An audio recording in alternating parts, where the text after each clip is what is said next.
Les damos la más cordial bienvenida a Entérate, el espacio de difusión de las actividades institucionales, académicas y de actualización del Tribunal Electoral del Poder Judicial de la Federación. Les invitamos a que se queden con nosotros con más de las actividades realizadas en el curso taller Micromachismos y Nuevas Masculinidades. En esta oportunidad les presentaremos la tercera parte de la ponencia del doctor Jesús Daniel González Marín. En esta oportunidad, poniendo como ejemplo a las figuras emblemáticas del cine mexicano, donde se destacó que no todos los modelos de masculinidad tradicionales llevan sus mandatos a extremos autodestructivos, pero en lo extremo de la sumisión al modelo hegemónico, tanto de feminidad como de masculinidad, existe una elevada susceptibilidad a poner la vida al servicio de la afirmación de género, elevando este elemento subjetivo al principal rasgo de identidad de la persona. Comenzamos.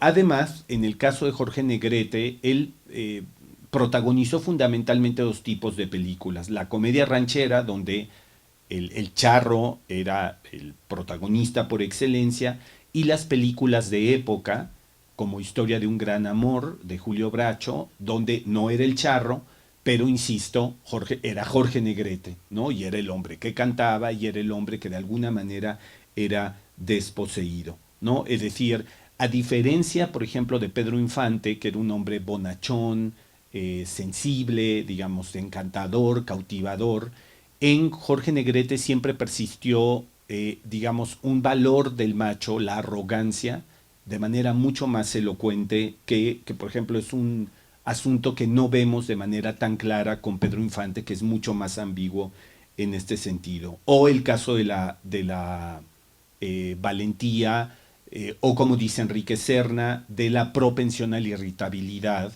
que es muy muy contundente en la masculinidad encarnada por Jorge Negrete, ¿no? Y además también tiene que ver con el criollo mexicano, ¿no? De alguna forma, incluso esto es muy interesante, las películas mexicanas que hablaban sobre el mundo de la hacienda, y bueno, no hablo de la trilogía revolucionaria de Fernando de Fuentes, sino de otras películas, hablaban con cierta nostalgia del mundo porfiriano. Es decir, el charro cantor de alguna manera también era una figura nostálgica, ¿no? En medio de un proceso histórico muy cambiante, ¿no? De una serie de transformaciones muy profundas que trajo la Revolución Mexicana al Estado mexicano, y que el charro era como, digamos, una pieza de museo que de alguna manera garantizaba la vinculación o la conexión con ese viejo orden. Con ese viejo orden porfirista, ¿no? Es decir, el mundo de la hacienda, el mundo del rancho,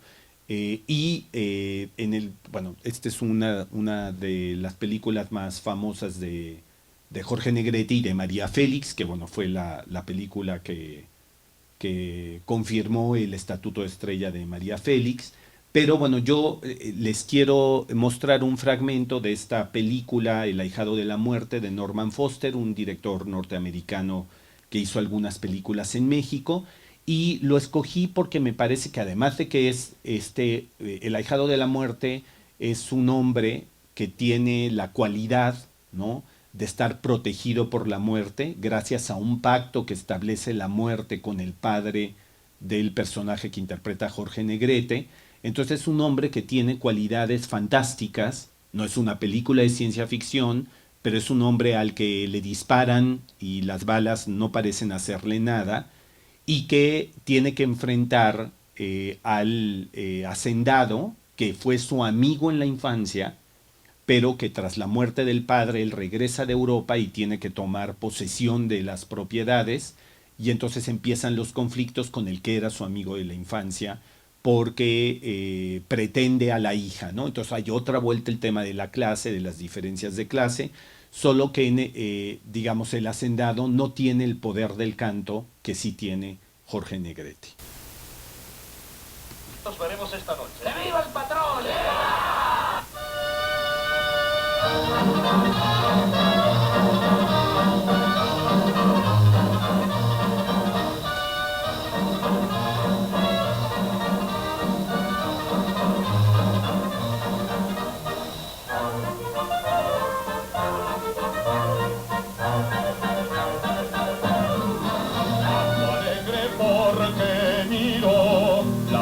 De mi lugar, a la música tocando y a las parejas bailar.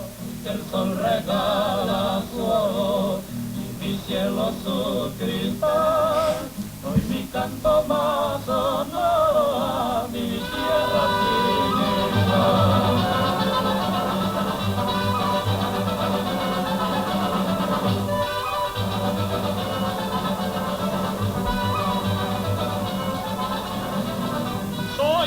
De la muerte que respeta mi valor, la Llorona me divierte con su canto de dolor.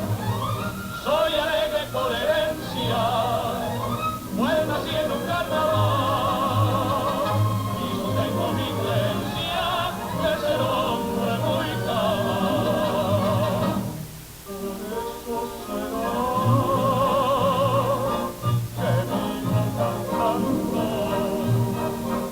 la muerte buscando sin poderla hallar. Por donde yo voy no hay cielo nublado. Sí, incluso esto también es interesante, la imaginería material en torno a la masculinidad, ¿no? Que obviamente es el traje de charro, obviamente es la botella de aguardiente, obviamente es el mariachi, es decir, o el grupo que acompaña, es la guitarra. Es decir, hay una serie de emblemas materiales que reafirman esa masculinidad y que, por ejemplo, en este caso, terminan compitiendo con lo que ofrece, digamos, el grupo musical que ofrece el hacendado, termina en conflicto con el otro, ¿no? Pero bueno, como dice Carlos Monsiváis, lo mexicano es lo popular y al menos en el cine clásico siempre termina ganando frente a otras formas que intentan imponer su propio sistema. Bueno, el caso de Pedro Armendáriz es todavía mucho más complejo porque a diferencia de Pedro Infante y de Jorge Negrete, no representó un personaje tan prototípico. Es decir, con Pedro Armendáriz es el indio, por ejemplo, en las películas de Emilio Fernández, pero también es el hombre ambicioso, urbano en las películas de cine negro de Roberto Gabaldón, o también, por ejemplo, es el hacendado, el patriarca, ¿no? En Rosauro Castro, donde hace el papel de un padre que se hace cargo de su hijo, pero, bueno, obviamente se hace cargo de su hijo con una educación y una instrucción para hacerlo un hombre, pero no fue definitivamente una figura actoral que pudiéramos relacionar de manera tan automática con ciertas formas de masculinidad como en el caso de Jorge Negrete y Pedro Infante, lo cual tampoco quiere decir que fuera una nueva masculinidad de ninguna forma, ¿no? Pero digamos, dentro de esas formas de masculinidad hegemónica del cine mexicano clásico, en lo que quiero insistir es en eso, ¿no? Como en las fisuras, en las vertientes, en las resquebrajaduras, ¿no? Que nos permiten que al menos a mí me llevan a pensar que más que una masculinidad hegemónica había varias masculinidades hegemónicas, ¿no? Bueno, ya lo había dicho, ¿no? Fue el indígena en María Candelaria, bueno, el general justiciero en Enamorada, también representó la figura del revolucionario, ¿no? Que esta suerte de Robin Hood, ¿no? A la mexicana, que está en contra del poder económico de la hacienda, del terrateniente, y que lo que busca es repartir la riqueza, como es el caso de José Juan en Enamorada. Eh, y bueno, además también el seductor, pero es un seductor muy distinto a Pedro Infante. Por ejemplo, en el caso de Pedro Armendáriz, sí es mucho más poderoso este afán de conquista y de triunfo a lo macho mexicano, ¿no? Es decir, no va a haber nada, aquí no hay negociación, no va a haber nada que me impida poder conquistar a una mujer, ¿no? Ya sea en el mundo profesional, en el amoroso, en el económico o en el político. Por ejemplo, en La Noche Avanza es interesante el personaje que hace Pedro Armendáriz, ya lo decía, él es un triunfador de la pelota vasca, bueno, el frontón se le dice en la película, pero en realidad es pelota vasca, y tiene relación con distintos tipos de mujeres en esta película.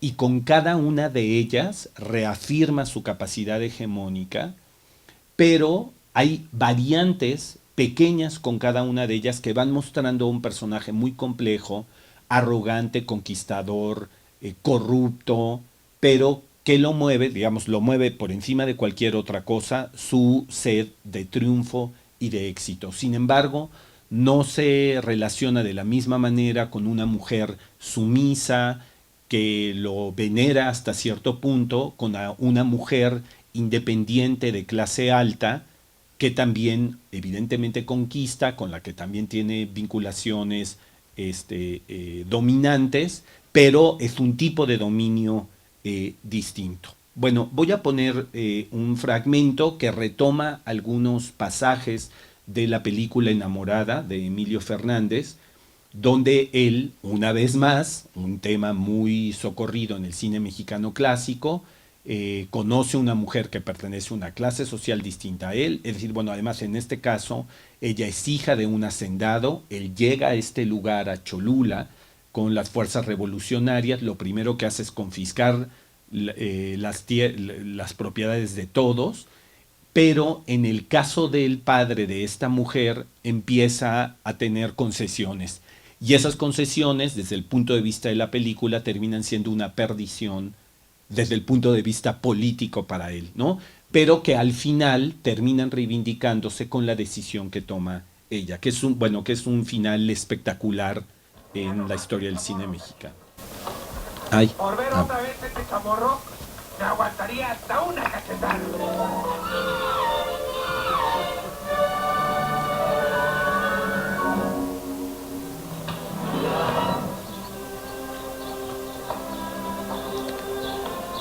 Con esa mujer me voy a casar. Es la mujer más linda que yo he visto. Y su cara es un sueño. Los ojos son dos almendras de sombra y de cielo. Y cuando te miran te olvidas de todo, hasta de ella misma, para ver esos ojos. Yo quiero esta mujer. Nunca he querido antes. Y ahora que la he encontrado, no la voy a perder. ¿Cómo ha tenido el descaro de venir a mi casa? Además, le prohíbo hasta que pase por mi calle. ¿Se cree usted un artista irresistible o qué? Además, usted es un ridículo, un payo, un grosero, un robavacas, chango mechudo, mantenido, lástima de ropa.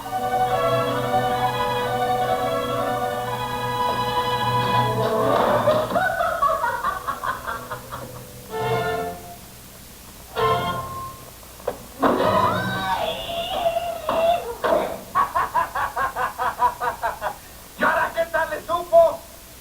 Eso le enseñará que las mujeres son como los ratones, siempre caen en la trampa por curiosas. Y si le hubiera tocado nacer sin ninguna ventaja, como nacieron muchas de esas mujeres, ¿qué clase de mujer hubiera sido usted? ¿Una mujerzuela? José Juan, no seas cobarde. Yo sé lo que se siente aquí, pero se necesita ser muy macho para saber pedir perdón. Perdón por todo. Perdón por quererla. Pero yo no tengo la culpa de sentir lo que siento por usted.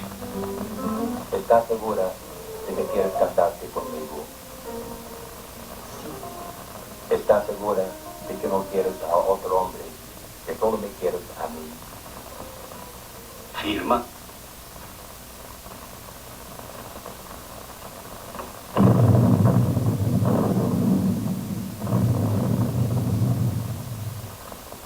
No se alarmen ustedes.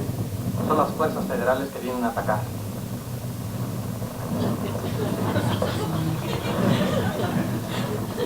Pero el general José Juan Reyes no peleará.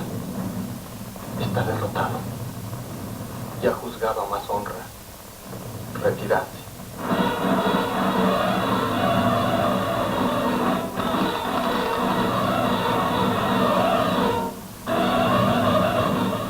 Muy bien, ya no, bueno, ya no está el final, pero es interesante también estos dos mundos, por ejemplo, estas dos masculinidades que están en pugna en la película, porque el prometido de ella es un ingeniero, es decir, un oficio, digamos, del mundo moderno, norteamericano, que tiene simpatía por la Revolución Mexicana.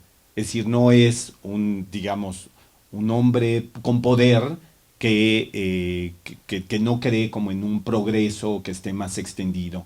Y él es el que le regala el collar de perlas. Entonces, cuando llegan los federales, se tienen que retirar, obviamente, las fuerzas revolucionarias.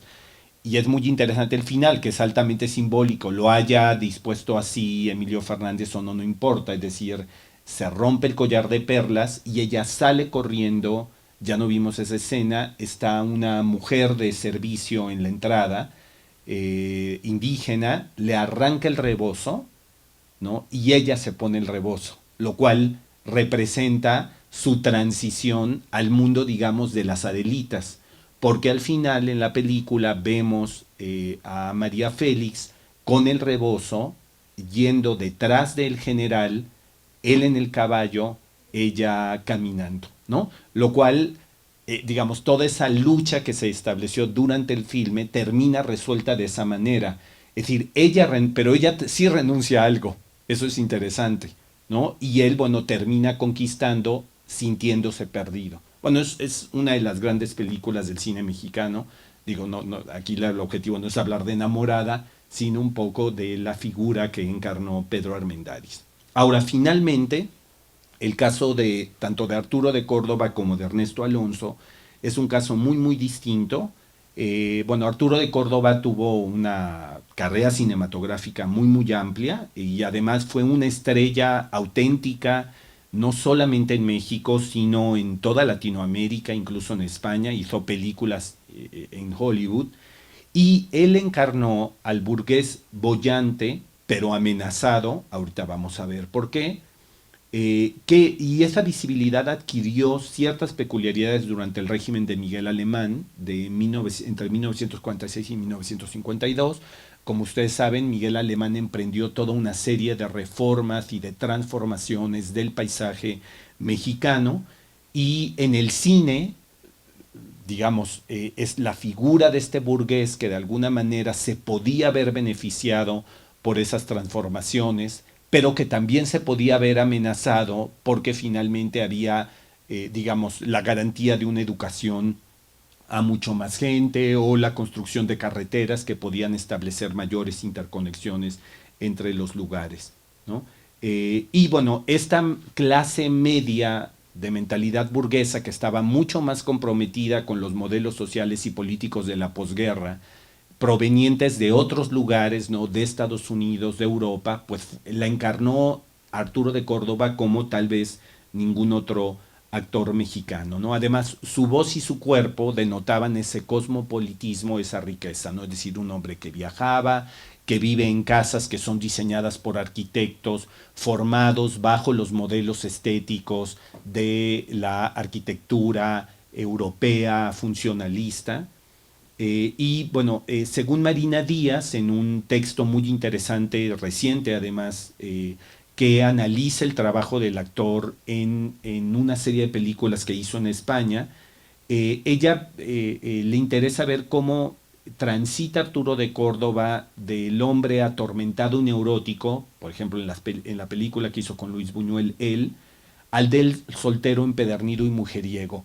Y este tránsito pareciera corresponder también con una serie de procesos históricos que se dieron en México a lo largo de esos 20 años en los que él estuvo activo, ¿no? Hasta que terminó consolidándose este profesionista liberal con tintes donjuanescos, que también fue encarnado, por ejemplo, por Mauricio Garcés, que sería un actor que no me ocupo de él porque es otro periodo ya no del periodo clásico, pero que de alguna forma es heredero de la masculinidad que construyó Arturo de Córdoba.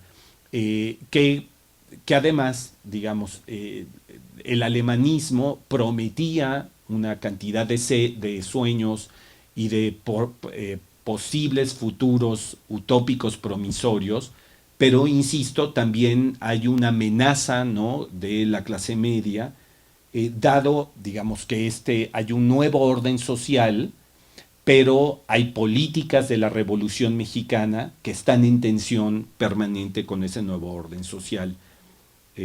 Bueno, este es un fotograma de una película que hace con María Félix, La diosa arrodillada, donde María Félix es la amante de Arturo de Córdoba, pero es un amante, no es la prostituta, como ocurre en muchos melodramas urbanos del cine mexicano clásico, donde la prostituta terminaba enamorándose de un hombre, pero seguía siendo prostituta. Aquí no, es una mujer que trabaja en un teatro de variedades, que es cantante, que es bailarina, y él tiene una doble relación, ¿no? Pero bueno, la película de Luis Buñuel, les voy a compartir un clip de este filme, donde lo que está muy presente en la masculinidad de Arturo de Córdoba, yo creo que más incluso que en la de Pedro Armendáriz o en la de Pedro Infante, es la violencia sobre las mujeres. Y bueno, con toda la perversidad de Buñuel además. Si no han visto esta película, brevemente les digo, es decir, él se enamora de una mujer argentina recién llegada a México y empieza a desarrollar una celotipia completamente esquizofrénica. Y empieza, bueno, desde celarla en público, ¿no?, porque ve a un hombre que él considera que está intentando seducir a su esposa, hasta encerrarla y negarle todo tipo de contacto con su madre o con cualquier otra persona. Y él logra desplegar toda una serie de estrategias y artilugios para hacerle creer a la madre de ella, al sacerdote, a otro amigo de ella, que en realidad la loca es ella y que porque hay todas las razones para que él la tenga confinada. Creo que, digamos, un estudio del patriarcado con esta película digamos, viene perfecto a cuento, es decir, porque creo que en esta película es el patriarcado casi quinta esencial, casi arquetípico, ¿no? Claro, la vemos hoy y puede parecer caricaturesco, pero bueno, voy a ponerles una secuencia de la película de Luis Buñuel.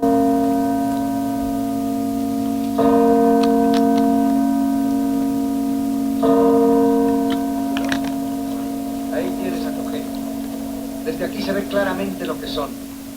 Gusanos arrastrándose por el suelo. Dan ganas de aplastarlos con el pie. ¿Qué cosas dice Francisco? Eso es egoísmo puro. ¿Y qué? El egoísmo es la esencia de un alma noble. Yo desprecio a los hombres, ¿entiendes? Si fuera Dios, no los perdonaría nunca.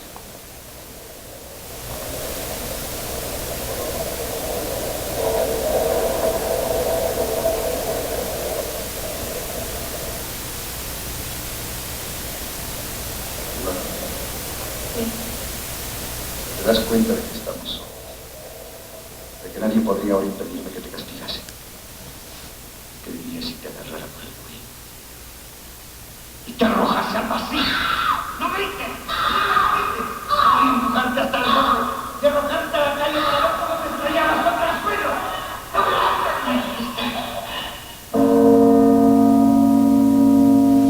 ¡No te asustes! ¡Es una broma! ¡Gloria! ¡Regresa!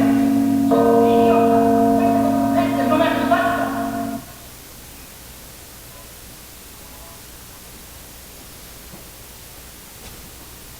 Es interesante porque el afán de dominio del personaje interpretado por Arturo de Córdoba en él llega a tal extremo que la única posibilidad de que ella no dé lugar a que él sienta celos es aniquilándola, ¿no? O incluso hay una escena muy conocida en donde ya casi hacia el final de la película él intenta atarla a la cama, toma una aguja con hilo.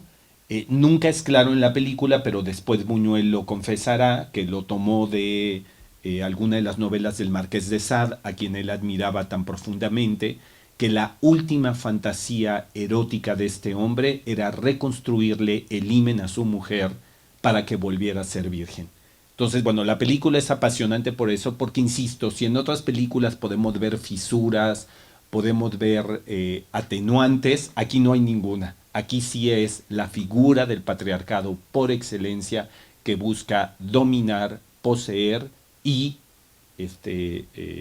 en última instancia incluso aniquilar al personaje interpretado por Delia Garcés.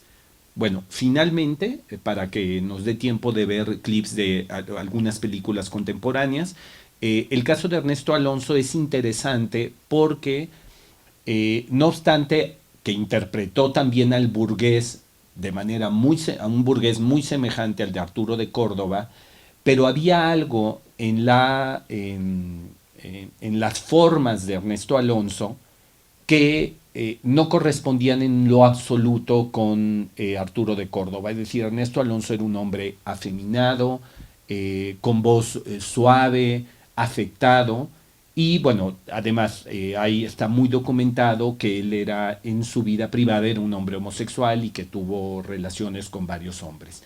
Pero toda su gestualidad, nunca interpretó a un homosexual en una película, y entonces, digamos, no hay que hablar. Digo, yo no soy partidario a hacer ningún tipo de inferencia más allá de lo que es evidente en la película. Sin embargo, sí creo que podríamos hablar en el caso de Ernesto Alonso de una masculinidad queer, es decir, de una masculinidad que se aleja completamente de los sistemas hegemónicos o de las formas de representación masculinidad habituales. Hay algo interesante en las películas que él interpretó, al menos, bueno, las dos de Luis Buñuel, que a mí más me interesan, que es Ensayo de un crimen, es solamente Ensayo de un crimen, y luego una película que hizo en los 70, Coronación, en donde prácticamente interpreta al mismo personaje. Es un hombre que desea a las mujeres, pero que activa al mismo tiempo una serie de mecanismos para jamás involucrarse con ellas eróticamente. Entonces, pareciera que es un deseo ambiguo que lo que busca es el no involucramiento erótico ni afectivo con las mujeres. Y además, por toda su cinética corporal, no corresponde nada a la esencia de la virilidad que vemos en los otros actores. Entonces escogí el caso también de Ernesto Alonso porque nos habla de que también era posible en el cine mexicano clásico ver a un hombre que tenía una serie de actitudes y de comportamientos corporales que no correspondían con la figura más prototípica del macho. Bueno, voy a poner un pequeño fragmento de Ensayo de un crimen, también de Luis Buñuel. Han hecho sus obras maestras conmigo. Mire quién está ahí. Mi papá viene a buscarme.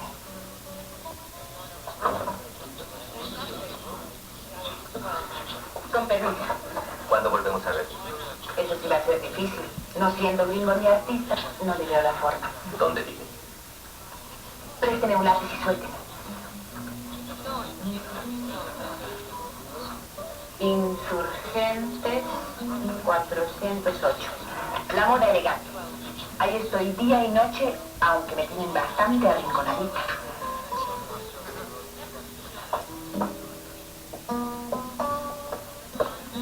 ¿No me dijiste que vendrías con unos gringos? ¿Y quién dice que ese señor no sea gringo? Ah, déjate de bromas. ¿Quién es? ¿A poco no te acuerdas de él? Ah, sí. Bueno, ¿y por qué estabas con él? Me acerqué a saludarnos. Y me cae bien, no creas. Es medio simpaticón. Cada día me molesta más que te empeñes en continuar con este trabajo. Ahora que nos vamos a casar, es absurdo. No quiero que digan que me caso por el dinero, que se vea que yo sé ganarlo. Aquí les presento a mi primo. Los señores son de Oklahoma.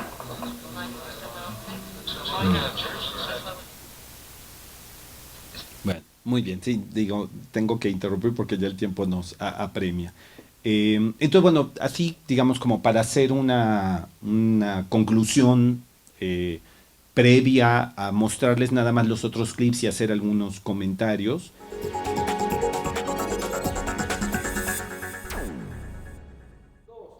Los esperamos en una próxima emisión de Entérate, con más de las actividades realizadas en el curso taller Micromachismos y Nuevas Masculinidades. Soy Roxana Noriega, hasta la próxima.